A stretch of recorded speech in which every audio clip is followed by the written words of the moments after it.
Alors, est-ce que vous pouvez nous expliquer, pour nous qui connaissons mal les programmes, 2-3 idées très fortes du programme du MoDem pour les européennes? Oula. Ou une, au moins une qui vous emporte. Regardez, trouver d'autres victimes avec des t-shirts. Je suis pas très bon parleur, donc je préfère que... Non, je préférerais pas.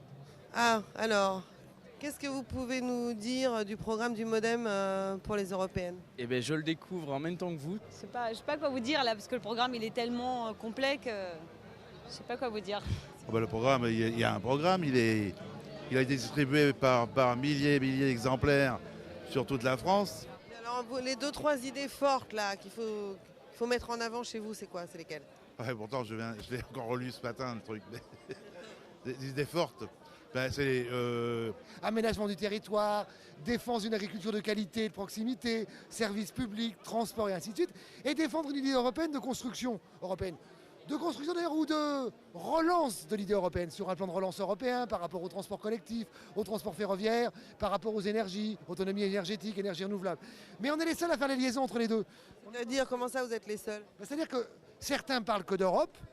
Vous voyez ce que je veux dire? C'est-à-dire que c'est un peu hors sol, c'est très joli, mais c'est l'Europe. Vous voulez dire qui? Je vois pas.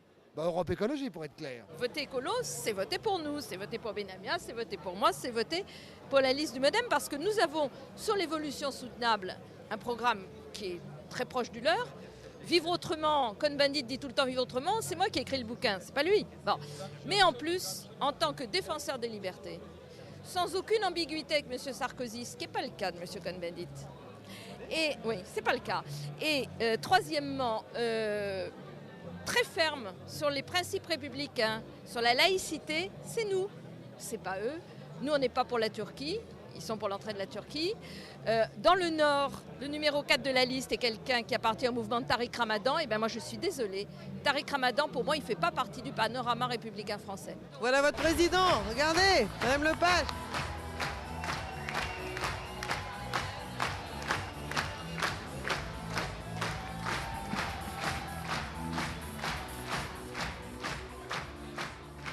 Mon cœur abattu lorsque j'ai lu tout jeune l'admirable discours de Victor Hugo, dans lequel il dit « Le jour viendra où les nations d'Europe se réuniront sans rien perdre de leur histoire et de leur identité, et qu'elles formeront une puissance qui dialoguera avec l'autre puissance de l'autre côté de l'océan. » Et il appelait à la formation des États-Unis d'Europe.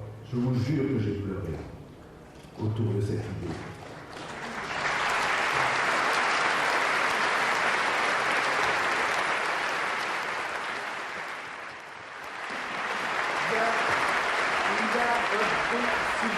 Il y a un deuxième point. Une intervention très brève à faire au sujet de la crise financière. Après. Le gouvernement mondial. Soyez gentils. Bon. La crise financière est voulue pour imposer le gouvernement mondial qui est une dictature. Allez. Très bien. Et que l'Europe redevienne ce qu'elle n'aurait jamais dû cesser d'être, je veux dire, la lumière du monde.